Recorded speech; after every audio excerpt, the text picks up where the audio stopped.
This is Dr. Moreno with Center for Wellness, and we're talking today about emotions and how emotions influence our wellness. And probably the most how would I say it? One of the most convincing studies of how our emotions influence our well-being is a study done by Kaiser in Southern California with 17,000 adults were surveyed, and the study was done in the 90s, 1990, I believe, 5 through 7. And basically the results of the study showed that adult Americans are, whether they have heart disease, whether they have diabetes, whether they have cancer, any other chronic illnesses, those illnesses in adulthood have something to do or triggers in their childhood, and these triggers are called adverse childhood experiences. And so let's talk a little bit about that. So in childhood, we've all had adverse experiences, whether it was, we were wet too long, or our diaper wasn't changed, or we were hungry, or we were colicky, or our parents didn't know what was going on, or maybe we got sick. So those are kind of small events, but again, if those small events add up, let's say you have 50 of those events before the age of 3, that could create what we call dysregulation, or basically chaos in our physiology. Our body's always trying to maintain a balance. We talk about homeostasis or homeodynamics. And so emotions have to do with our physiology. So let's say, a child 2.5 is upset because he didn't get his toy. Just a small example. 2.5-year-old doesn't get his toy. And now when that child is upset, is angry, and let's say that happens again, let's say that happens 50 times within the first 3 years of life. Most children, before 1, they're probably not really interested in toys, or they're probably not really getting angry, at least not showing that they're angry. But let's say that, just for the sake of argument, that happens. So what happens? So that pattern of anger is stored in the body, and when the anger isn't expressed, and this is one of the, when I first saw the question by Trish Graham, who wrote this on Facebook, asking about how emotions how it impact our wellness, I thought of this type of stored memory. We call it implicit and explicit memory. So basically, cellular memory is implicit memory. So our body stores memories, and if somebody has a repeated experience of anger or trauma, or not feeling warmth and nurturing from the caregivers, that creates a sense of dysregulation in the person's physiology. And so that influences our normal wellness. And those memories may not be conscious. If something happens to us before 3, usually we don't have an intellectual or a cognitive memory of that, but we could definitely have a physical memory of it. Yesterday we had a patient in the office who had surgery. So she had, surgery is a trauma, to the body.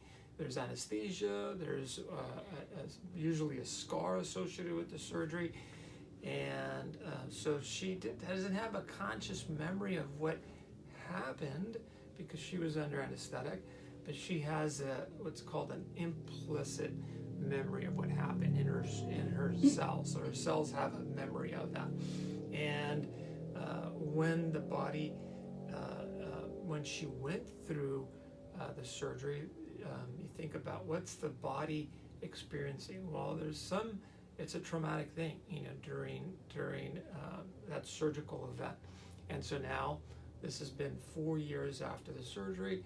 Her tissues have recovered. She's doing well, but there's still a memory of that trauma in her body. So, and it was, usually it's related to fear, and that's if you think about why do we feel fear? Fear is an emotion that keeps us safe. When I hear a screech, when I hear a dog bark, and I respond by, okay, do I fight? Do I run?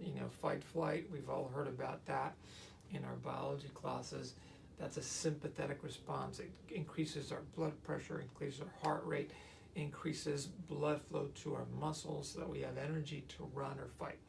And that's a normal response. So these emotions are normal, whether it's fear or grief or sadness or unforgiveness.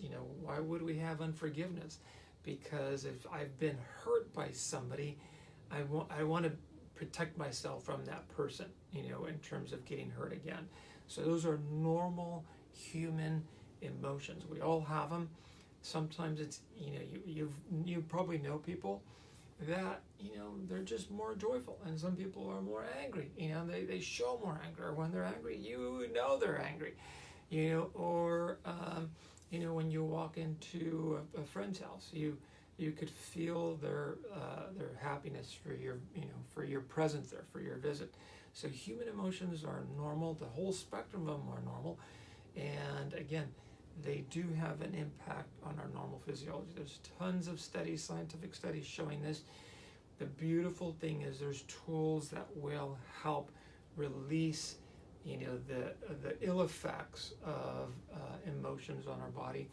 Again, yesterday, this patient that had a surgery, we used helichrysum. Helichrysum is an essential oil that's been traditionally used for pain, and it's really good at releasing trauma. And usually you just rub it on the scar, wherever the scar is, and you smell it.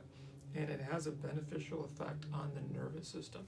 There's, we do in the office neural therapy for those type of things as well, where we inject a little bit of anesthesia, just a topical anesthesia. It's a little prick. Most people are fine with it. And that, tells the nervous system, hey, just relax for a little bit. Let's reintegrate normal physiology in a more healthy way. And so that's another example of ways that we can help. I think one of the most powerful ways that we help people with emotions is by feeling them ourselves as practitioners. So let's say I have somebody who doesn't remember anything before the age of 6, but I kind of feel like, something probably happened, between 3 and 4 that was traumatic. Oh, that's when my parents divorced. Okay, well, let's just see if you think about that. What do you feel when you think about when your parents divorced? Well, I just feel heavy. I feel sad. I feel torn inside. Okay. Well, we say, well, let's feel that right now. How big is it? Describe it to me. Does it have a shape? Does it have a contour? Does it have a weight to it? Have you felt this before? And when we feel it, when we allow ourselves as the practitioners to feel it with the patient, it's called coherence. That our emotional, empathic beings transform that stored memory. I could tell you many stories about patients that were able to do that here in our office. And again, there's a lot of different tools that we use as practitioners to help people release, these stuck emotions or stored emotions or implicit emotions. When they're able to release it, they'll have sometimes transformative healings. The one person that sticks out in my mind right now was a woman who was going to have back surgery. So she was scheduled for back surgery, and she came to see me to see if we could help. And this was way back over 15 years ago. And the little, I didn't know that much back then. I was a young doctor. I knew a lot because I'm a physician, but, I hadn't done that much with emotions. But I knew there was something to her back pain, her chronic back pain, related to emotion. So here I am, kind of a newbie, and we did something called EFT. EFT is emotional freedom technique. We tapped on a couple of spots, and she was able to express some emotion, and she just started crying and said to me, you know what, it was so hard when my dad died. Her dad had passed in the last year and a half, and she released so much grief and so much pain and so much sorrow, and she didn't need the back surgery. Now, this doesn't happen all the time, obviously, that we're able to release enough emotion that has a physiologic change. But I will tell you that, it's transformative when it happens. And if we saved one person, or it's been more than that, but this is one person that was, saved from surgery. And again, I've had patients with back pain who I send to the surgeon saying, you know what, we've tried everything, and they've done everything, and they've been compliant. They're going to do good with surgery. And so there's a place for all those procedure medicine, but we know that emotions have an impact on our wellness, and there are ways to help the body release that. I'm going to take a little break from this lecture right now and see if there's any questions. If there's any questions out there, and see, I'm just going to look at my technology here and see if anybody has any questions, because I know that Trish had posted this question on Facebook, and I am not seeing any questions. So please send us your questions on Facebook. You could email us if you have any questions about this little presentation on Facebook Live, or if you have any questions about wellness. We do have a Spring into Wellness special, so please look for that in your email boxes. And if you didn't get it, you could give us a call or an email, and we will forward it to you. And we look forward to seeing you soon and working on your overall wellness. Thanks for watching. Bye-bye.